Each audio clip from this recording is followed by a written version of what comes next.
नमस्कार. स्वामी संगीता व्लॉगमध्ये मी संगीता सर्वांचं स्वागत करते. बघा, यश हे मेहनतीचं दुसरं नाव आहे. कारण जोपर्यंत ध्येय पूर्ण होत नाही तोपर्यंत आपल्याला थांबायचं नाही आहे.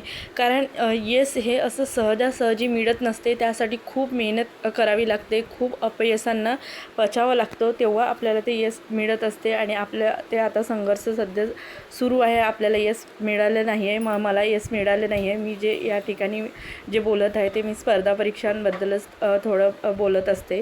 तर बघा, तर आता माझं अभ्यास सुरू आहे. मी व्हिडिओ कंटिन्यू म्हणजे सातत्य नाही आहे माझ्या म्हणजे व्हिडिओ वगैरे टाकण्यामध्ये. तर ते थोडं घरच्या थोडा प्रॉब्लेममुळे मी व्हिडिओ रेग्युलर टाकत नाही.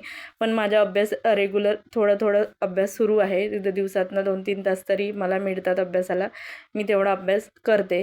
तर आता माझं कंबाईंड ग्रुप सीचं एक्झाम म्हणजे प्रिपरेशन सुरू आहे. त्यासाठी मी आता अभ्यास करत आहे. तर मी आता जे वाचत आहे त्यामध्ये मी करंटचा अभ्यास करत आहे. सिम्प्लिफाईड इयरबुक मधून माझं ते अभ्यास सुरू आहे. तर मला एक कमेंट होती की तुम्ही तुमचे बुक लिस्ट काय आहे वगैरे म्हणून.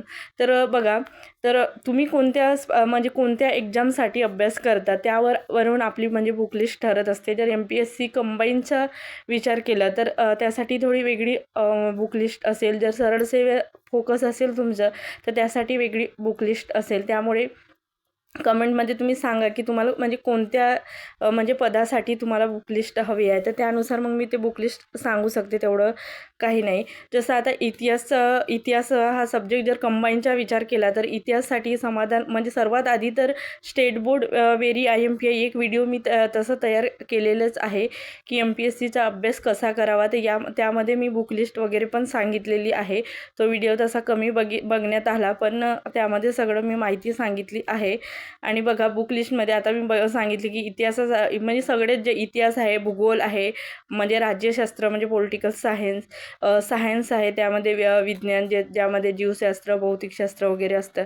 तर ह्या सगळं आहे. तर ते स्टेट बोर्ड मधूनच करायला पाहिजे. कारण स्टेट बोर्ड मधूनच म्हणजे MPSC आयोग म्हणजे तरी कमीत कमी 40-45% तरी प्रश्न त्यातूनच येत असतात.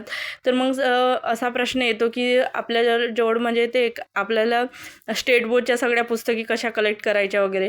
तर ते कलेक्ट करणं जर तुम्हाला कठीण जात असेल तर बघा, श्याम कट्टा प्रकाशनाचं बुक आहे. त्यामध्ये सरांनी सगळा स्टेट बोर्ड म्हणजे स्पर्धा परीक्षेच्या दृष्टिकोनातून जो IMP स्टेट बोर्डचं मटेरियल आहे तो त्यांनी नोट्स स्वरूपामध्ये ते एकत्र करण्याचा प्रयत्न केलेला आहे. आणि त्यामध्ये कोणत्या म्हणजे इयत्तेतलं तो भाग घेतलेला आहे तो पण त्यामध्ये मेन्शन केलेला आहे. मी त्यावर एक व्हिडिओ पण मी बुल्सा अकॅडमी यूट्यूब चॅनलला केलेला आहे. त्यामध्ये ते पुस्तकांचे ते रिव्ह्यू म्हणतात, ते मी त्यामध्ये सांगितलं आहे की त्या पुस्तकात नेमकं काय काय म्हणजे माहिती आहे ते मी त्या ठिकाणी दिलेली आहे. तर ते तुम्ही बघू शकता. आणि कसं आता एक्झाम 1 महिना अजून पुढे गेली तरी आपल्याला ते पुढे गेलेल्या म्हणजे वेळ घ्यायचीच नाही आहे. आपली 4 मेला एक्झाम आहे असं समजूनच आपल्याला अभ्यास करायचा आहे. कारण कसं, एक्झाम जवळ असली तर आपल्या म्हणजे अभ्यासामध्ये जास्त सातत्य किंवा जास्त फोकस असतो. जर एक्झाम लांब गेली तर घरचे लोकंसुद्धा मग आपल्याला दुसरं कामं सांगतात की हे करायचं आहे, इथं लग्नाला जायचं आहे, इथं जायचं आहे वगैरे असं याच्यामध्ये. तर तसं अजिबात करू नका. कारण कसं, आणि ज्यांचा अभ्यास झालेला आहे ते लोक थोडंसं म्हणजे रिलॅक्स होतील की आता एक्झाम अजून लांब गेली म्हणजे आता थोडंसं अजून दुसरे महत्त्वाचे कामं असतील ते करून घ्यायचं असं वगैरे म्हणतील. तर कसं, तुम्हाला सगळ्यांनाच माहीत आहे कासव आणि सस्याची कहाणी. तर कसं ससा म्हणजे कासव कसा हळूहळू आपलं चालत असतो कारण त्याचा वेगच तो कमी असतो. पण ससा म्हणतो की मी तर एकदम एक असं स्पीड लावीन, माझं तर सगळं म्हणजे जसं विद्यार्थ्यांच्या बाबतीत ज्यांचा अभ्यास झालेला आहे त्यांना वाटेल की आपला अभ्यास तर भरपूर झाला आहे, एक रिव्हिजन केली म्हणजे झालं, एवढं काय कंबाईंड ग्रुप सीची एक्झाम आहे तेवढं काही कठीण नसते असं वगैरे. पण तसं नाही आहे.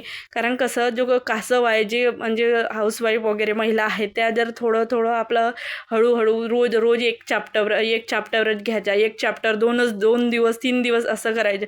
म्हणजे अशा पद्धतीनं अभ्यास करायचा की त्या चॅप्टरमधून जर प्रश्न आला तर तो आपला म्हणजे चुकला नाही पाहिजे, त्यातून आपल्याला मार्क मिळायलाच पाहिजे. अशा पद्धतीनं आपला अभ्यास असायला पाहिजे. तर अजिबात थांबायचं नाही. रोज थोडा का होईना रोज काहीतरी अभ्यास व्हायलाच पाहिजे. असा म्हणजे 0 अभ्यास होईल असा एकही दिवस जायला नको. जर दिवसाला अभ्यास नाही झाला तर रात्रीला झोपण्याच्या आधी तरी म्हणजे अर्धा तास 1 तास एकदा म्हणजे रिव्हिजन करून घ्या. झालेल्या अभ्यासाची एकदा रिव्हिजन टाका. म्हणजे असा एकही दिवस बिना अभ्यासाचा जाऊ द्यायला नको. मी आता तसंच प्रयत्न करत आहे.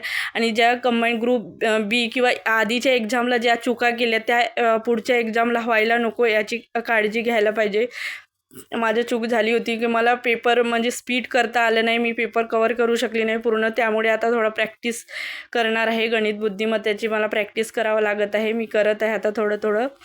तर हे महत्त्वाचं आहे. कारण जर प्रॅक्टिस नसेल तर कारण बघा प्रश्नांचा लेवल थोडा मोठा असतो आणि 1च तास असतो. 1 तासामध्ये आपल्याला 100 प्रश्न कवर करायचे असतात. त्यामध्ये काय कमीत कमी 20 प्रश्न तर 20 तरी प्रश्न आपलं गणित बुद्धिमत्तेवर असतात आणि त्यासाठी कमीत कमी 20 मिनटं तरी वेगळं पाहिजे. त्यामुळे संपूर्ण पेपर हा अर्धा तासाच्या आतमध्ये व्हायला पाहिजे. अशा पद्धतीची जर प्लॅनिंग ठेवलं तर आपला पेपर तो कवर होऊ शकतो. आणि असं म्हणजे नेहमी दिवसाची सुरुवात करताना असं स्पष्ट ठरवायचं की आपलं हे ध्येय आहे आणि आपल्याला ते ध्येय पूर्ण करण्यासाठी अशा पद्धतीनं आपल्याला प्लॅनिंग करायची आहे.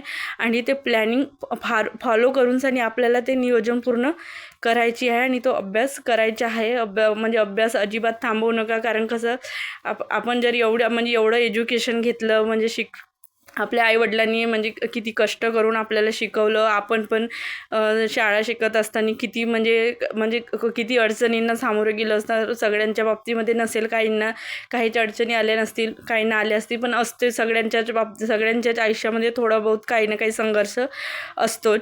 ते फक्त सांगितल्या जात नाही. जेव्हा सगळं म्हणजे काहीतरी त्यांचं जे ध्येय गोल असते अचिव्हमेंट वगैरे होते तेव्हा ते मग सगळं म्हणजे संघर्ष सांगितला जातो. तर ते यश मिळालं की ते संघर्ष आपल्याला माहीत होत असतं. तर आपण भरपूर लोकांच्या बाबतीत बघितलं की जे सक्सेस होतात त्या लोकांच्या आयुष्यामध्ये पण खूप म्हणजे असा संघर्ष असतो. त्यामुळे आपण त्याला काही अपवाद नाही आहोत. त्यामुळे आपल्याला पण मेहनत करायची आहे आणि आपल्या अभ्यासामध्ये सातत्य ठेवायचं आहे.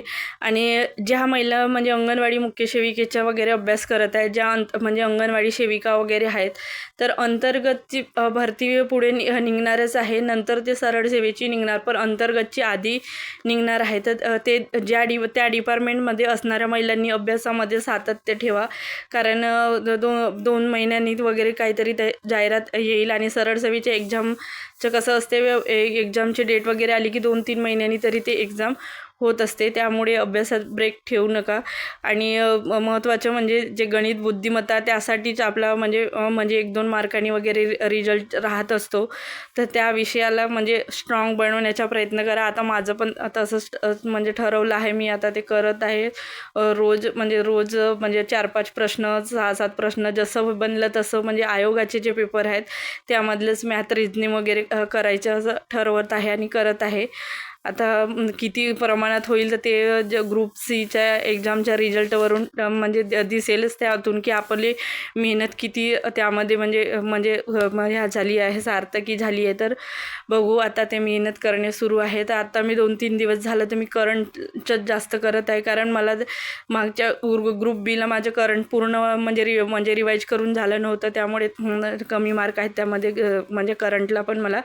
त्यामुळे करंटचं व्यवस्थित करत आहे. ते एकदा एक रीडिंग तरी सगळं झालं की मग दुसरा विषय घेत आहे. एका दिवशी मग म्हणजे कशा विषय घेतात तर एक मुख्य विषय घ्यायचा, त्यामध्ये करंट घ्यायचं आणि गणित बुद्धिमत्ता एवढं घेतलं तरी सफिशियंट आहे.